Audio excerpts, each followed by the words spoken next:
Yo guys, what's going on? I am Tim for The Real Sports Talk. You can hit me up on Twitter at CashKelly_TRST, and that's Cash Kelly spelled with a K. Today, we are down to the final 30 clubs previews, and considering the season gets going Wednesday, I mean, I know there were those 2 games last week, but the season for most part gets going Wednesday night when the Cardinals take on the Marlins, and then Thursday for most teams. We're really cutting it close here because we still got to do like divisional videos, and we're probably just going to end up having to do a World Series video, and that's it. But we'll see what goes down. Day 28, the Detroit Tigers, a team that had the AL MVP and Cy Young winner last year in Justin Verlander, and they had another guy who was really close to winning the AL MVP in Miguel Cabrera. In the offseason, they had a huge loss when Victor Martinez, in a weightlifting accident, tore his ACL. It looked like that was going to kind of be a turning point, and that the Tigers were really going to go back to the, not like they were going to struggle, but taking a guy out of your lineup that hits over 300, hits you 15 or 20 home runs, and is a great overall leader, taking that out of your lineup was going to be tough. GM Dave Dombrowski turned around and followed that up by signing Prince Fielder, the second biggest free agent available this offseason, behind, of course, Albert Pujols. Let's go right into what we see for the Tigers this season. In 141 games, we'll start at catcher. Alex Avila last year had a breakout game, including being an all-star. Hit .295 with 19 home runs and 82 RBIs. I would expect production to dip a little bit offensively. I think that he'll hit about .280 with 15 home runs and 70 RBIs, 75 RBIs, somewhere right in that area. But he was a good overall catcher last year, which allowed the Tigers to keep Victor Martinez at DH, which was important. Alex Avila this year really does not have that type of backup option, so if he struggles, they're kind of forced to go with Gerald Laird, who will be the back. And he's not a terrible backup, but with the bat, he's never been great. If you give him like a full season, he's probably going to hit you about .270, .260 with about 6 home runs, somewhere in that area. So nothing really to be impressed about. He spent 2009 and 2010 in Detroit, and then last year was with the world champion St. Louis Cardinals. Came back this offseason. Last year really had a tough season, but in his time with the Tigers before that, he was not a great hitting backup, but as a fielder and handling the pitching staff, he did a nice job. Prince Fielder, the big offseason accusation, will be the starting first baseman. Last year hit .299 with 38 home runs and 120 RBIs. Had really one of the best seasons of his career at a .415 on-base percentage and a .566 slugging percentage. Signs a 9-year deal, and he's only 27. I mean, most of these guys have their best years from years 26 to 28. If you look at historically some of these big power hitters, Alex Rodriguez, Ryan Howard, Albert Pujols, a lot of them have their best years from 26 to 28, and Prince Fielder's right in that area right now. I don't see any reason why his numbers won't go up, because if you look at this lineup, the fact that Prince Fielder, he had Ryan Braun last year, the fact that he was able to go somewhere that actually has a better hitter than Ryan Braun is really impressive. And this is probably just about the only team he could have gone to. I mean, I guess if he went to the Dodgers, Matt Kemp, you could make a case for it. But Miguel Cabrera taking a lot of the pressure off him in this lineup, and some of the underrated pieces they do have in this lineup, that is huge. And I like the fact that Prince Fielder is not going to have all the pressure on him like he would have if he would have gone to like the Nationals or something like that. I see about 40 home runs for Prince Fielder, and an average for the first time in his career a bit over 300. And backing him up, and also really serving as one of their main backup pieces, he'll be the 5th outfielder in all likelihood, but also he can play some third base and some first base, is Don Kelly, the guy who hit one of the 2 home runs early on, him and Delman Young in Game 5 that ultimately propelled the Tigers to the ALCS last season. Hit .245 with 7 home runs and 28 RBIs. I think that he is a very good backup because he's versatile and he's a left-handed hitter off the bench, which is also a nice thing to have when you have an outfield that has all right-handed hitters for the most part. So I think Don Kelly is a nice piece off the bench, and he's done a nice job the last couple seasons with the Tigers, power-wise off the bench, production, and he can even steal you a few bases. Ryan Rayburn will be one of the other backups, and also, or he could get some looks in the outfield, I should say, but he will be the starting second baseman. Rayburn has hit .256 with 14 home runs and 49 RBIs last season. The year before that, hit .280 with 15 home runs and 62 RBIs, and the season before that hit .291 with 16 home runs and 45 RBIs. So you pretty much know what you're getting out of him at second base. He's a natural outfielder, but he's done a nice job making the transition to second base. I would expect the average to be closer to about .275 this year with 15 home runs and 55 RBIs, right in that area. He's a nice starter. I mean, you could certainly do better than Ryan Rayburn, but you can throw him out there and sometimes get a nice hit out of him. He's not like a hole in the lineup. Brandon Inge, who was once a very good player, it's a shame what injuries have done to his career, was expected to be the backup third base, or the starting third baseman, and then they signed Prince Fielder, so Inge lost a spot there. So he will be the main utility man in the infield. Will be the backup second baseman and third baseman, while Santiago, who we'll get to in a moment, will be the backup shortstop. Last year at 197 with 3 home runs. The season before that at 247 with 13 home runs. I mean, really, he still has had some power. Back in 2009, he even hit 230 with 27 home runs. The problem has just been that injuries have just derailed his career. He has 2 terrible knees, and the Tigers basically have been trying to give him away for a majority of this offseason. It's not that he doesn't bring production off the bench, but really all he brings is pop, and that is not something you like to have. You like to have a guy that, yeah, he can bring some pop, but he can also hit you a double down the line. And Brandon Inge really does not bring that at this point. He was never a guy that hit for a huge average, but he was a guy that was a solid fielder. He could even play some catcher, and overall, the injuries have just really hurt him. It's a shame to see. Johnny Peralta, one of the most underrated shortstops in the game, had a really nice season for them last year in his first season in Detroit. Hit .299 with 21 home runs. Yeah, well, actually, it was his first full season, I should say. .299 with 21 home runs and 86 RBIs. There's not a lot of shortstops in the MLB that can hit you 300 with 21 home runs and 86 RBIs. There's just not a lot of guys that do that. Now, he's never, other than that, really hit too close, except for his first season in 2005 to 300. But I think part of that was that a lot of those years he spent with the Indians, where they just were not a good hitting team for a couple of those seasons, and that had part of it to do with it. I think he'll hit 278 or 285, somewhere right in that area, and about 17 or 18 home runs with 80 to 85 RBIs this season. So he is still going to have a very nice season.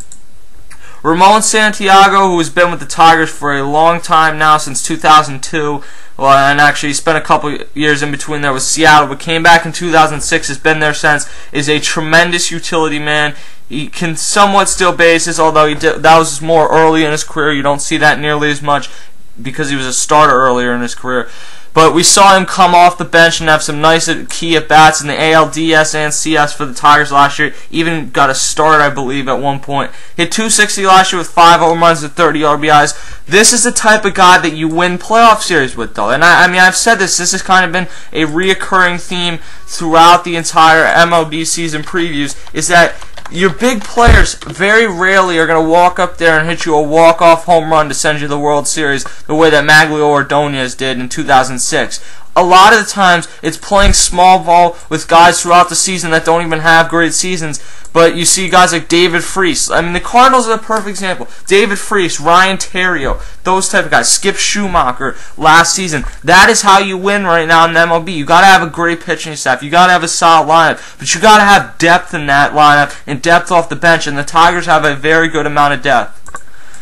Miguel Cabrera is the starting third baseman, and this is kind of the interesting thing. Can he continue his production the way he has in the lineup the last few seasons, and really throughout most of his career? And also, can he somewhat make it work at third base? It's not he's not going to be the best. He's not going to win a Gold Glove at third base. I think we can put it that way. But he's going to hit you over 330 most likely. Last year, hit 344, won the batting title with 30 home runs and 105 RBIs. And the 105 RBIs is lower than what you normally get out of this guy.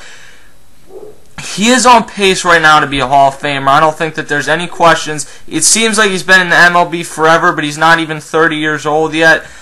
I think that long-term, Miguel Cabrera is going to be a great player for the Tigers. You just hope that if he has struggles at third base, that doesn't affect how he plays as an overall, or how he hits at the plate, because he's always been a guy that hits you over 30 home runs, hit you at 320-some average pretty much every year, and even got better last year. You hope that transitioning over to third base doesn't hurt him. In the lineup, he's got even more protection. While Victor Martinez is a really solid overall hitter, he's not Prince Fielder in the lineup, and having that protection in the lineup is only going to make Miguel Cabrera a better hitter in my mind. Delman Young, I cannot believe that the Twins gave up on this guy. I really don't know what they were thinking, just giving him away to the Tigers because he had one bad season. Because a few years ago, well, I mean, let me break down. 2010 with the Twins, he had 298 with 21 home runs and 112 RBIs. And he's only, what? Yeah, he's like 27 years old. He's not even 27 yet. He's 26 years old. So at the waiver trade deadline last year, when he's hitting 266 with 4 home runs, they just gave him away. And then he went on to the divisional rival Detroit Tigers at 298 with 8 home runs and 32 RBIs last season. Overall hit 268 with 12 home runs. So he had a down year, but in the playoffs, this guy was huge. I think he hit 5 home runs in the playoffs overall. Delman Young is going to be one of those surprise guys this year. I think he'll hit about 17 home runs this year and bat closer to 285, 290. Really an underrated young player, and the Twins are foolish to give him away in their own division. Andy Dirks will be his backup in left field, along with some Don Kelly, and Ryan Rayburn could get some looks even. He had 251 last year with 7 home runs and 28 RBI, so he is a really solid piece off the bench as well, and another lefty off the bench to combat a right-handed starter. Austin Jackson is your starting center fielder. Austin Jackson last year hit 249 with 10 home runs and 45 RBIs. This was the main piece that they got back from the Yankees in the Curtis Granderson trade. And we've seen, if you remember, the Curtis Granderson trade was a 3-team deal. And it has really paid dividends. Curtis Granderson almost won the MVP last year for the Yankees. The Diamondbacks got Ian Kennedy, who was a top 5 Cy Young finisher. While Austin Jackson's been a nice piece, he was close to winning the Rookie of the Year. And I mean, his first season was clearly better, and he's stolen close to 25 bases in both seasons. You want to see him get a little bit more pop, although that's probably never going to be what he is.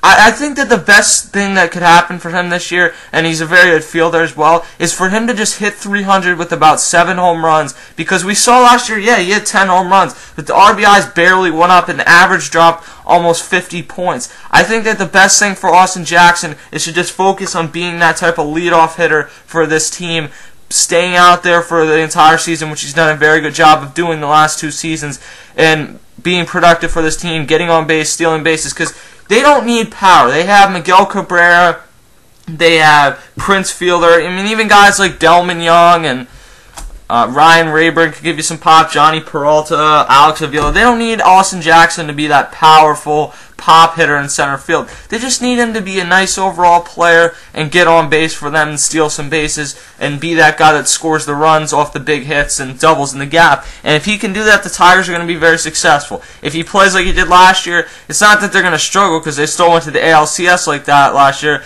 but you're kind of going to be looking at a situation in center field where you think he's kind of turning out to be a bust. I don't know if that's the right word because he's still stealing a good amount, but he's kind of turning into somewhat like Carlos Gomez did for the Twins when they got him back. So we'll see what happens this year. Brennan Bosch will get some looks in center field, but for the most part, he will be the starting right fielder this season. Last year, Bosch hit 283 with 16 home runs and 54 RBIs. The season before that, in 2010, he had 256 with 14 home runs and 67 RBIs. Don Kelly could get some looks out here. Dirks and Rayburn will all get some looks as well.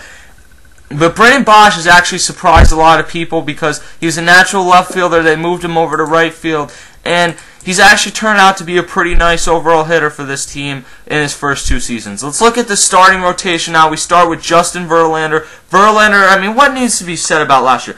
Over 250 innings. That, for one, if you throw over 250 innings, you will most likely win the Cy Young because Just about no one does that. Over the last 2 seasons, the only guys that have thrown over 250 innings are Roy Halladay in 2010. Guess what? He won the Cy Young. And Justin Verlander last year, who not only won the Cy Young, but won the MVP. He got great run support, as is evident by his 24 wins, but also the 2.40 ERA shows that he really earned it. He threw 6 total complete games, had a whip of 0.92, which is absolutely nasty.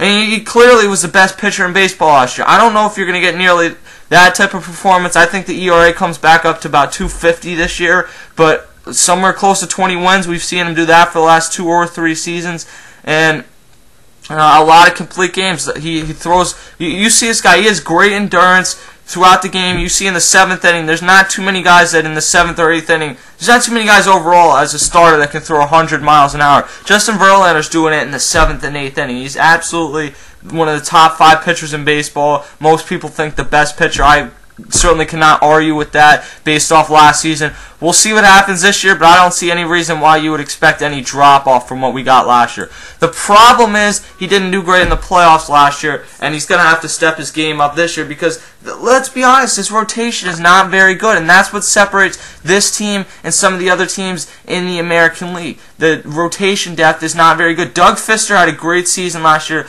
11-13 with a 2.83 ERA for them, over 213 innings. That was combined between Seattle and the Tigers. With Seattle, he went 3-12, which shows you. With Detroit, he went 8-1. But with Seattle, he was 3-12, but he had a 3.30 ERA. So I mean, and he also threw 3 complete games in all 3 of his wins.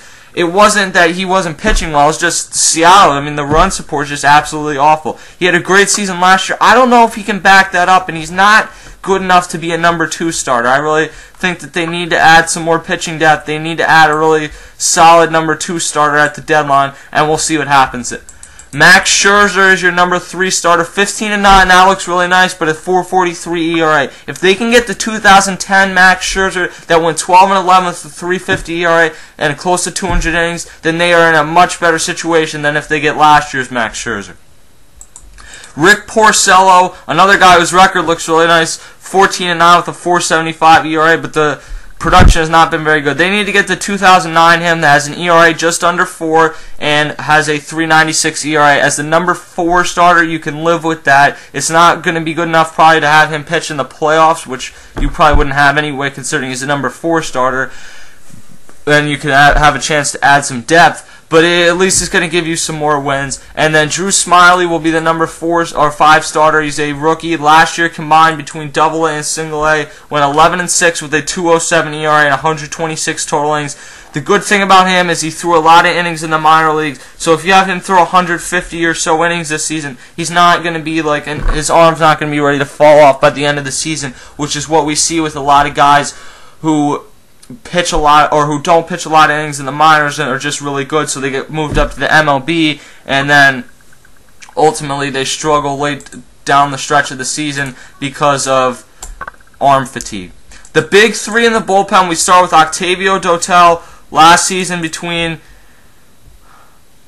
St. Louis and Toronto had a combined 5-4 with a record with a 3.50 ERA. Made some very key pitches down the stretch for the Cardinals last year, and did a nice job. He's one of the better right-handed pitchers in the game, and for some reason, I mean, Jose Valverde by far was the best closer last year, but he's had some head issues throughout his career, so it's not impossible that things could just go wrong for him this season. I don't think it will. Octavio Dotel has been a closer a couple times in his career with Houston, and also in 2010 he got some looks with the Dodgers, so I mean, he can be an alright closer for you if you really need to end up going to closer by committee. Valverde gets hurt or just things don't work out. Joaquin Benoit had a nasty season last year. 4-3 with the 2.95 ERA last season. Had 47 holds for them. And holds means you get the lead, you get the ball in the 8th inning, you're up 2-1, and you keep that lead so you can get the ball to your closer. Came over in his first season in Detroit last year after having a really nice season in Tampa Bay the year before. Did a tremendous job. He was never a great pitcher except for 2007 in Texas, but he's figured it out recently. I mean, that's the life of a reliever. Most relievers don't come up at age 23 and they're automatically great. Most of them figure it out sometime in their early 30s or late 20s, and things just click. Jose Valverde, 49 of 49 in saves last year, and that doesn't even count some of the saves he made in the postseason, which I believe was 2 or 3, although he almost gave one of those games away to the Yankees. I mean, early on in his career, I said this guy is absolutely nasty, but he's just never going to be able to get his head straight. He's proven me wrong over the past few seasons. He's been a really good closer. In 2 seasons in Detroit, 26 of 29 with a 3 ERA in 2010. It's not great, but the fact that he didn't blow a lot of saves makes up for it. And then last year, 49 of 49, 72 total innings for him is a lot for a closer. He was clearly the best closer in baseball, and I think that no question, he is one of the top 5 closers in the game. He also won the DHL Delivery Man of the Year last year with them, if that means anything to anyone. He is chasing Eric Gagne's record, which I'm reading here off MLB.com. I believe that was something like 85 straight saves, so he essentially is going to have to be perfect for a second straight year, and that does not seem likely. But if he can be anywhere near how he was last year, then they are in very good shape. That is the Detroit Tigers 2012 season preview.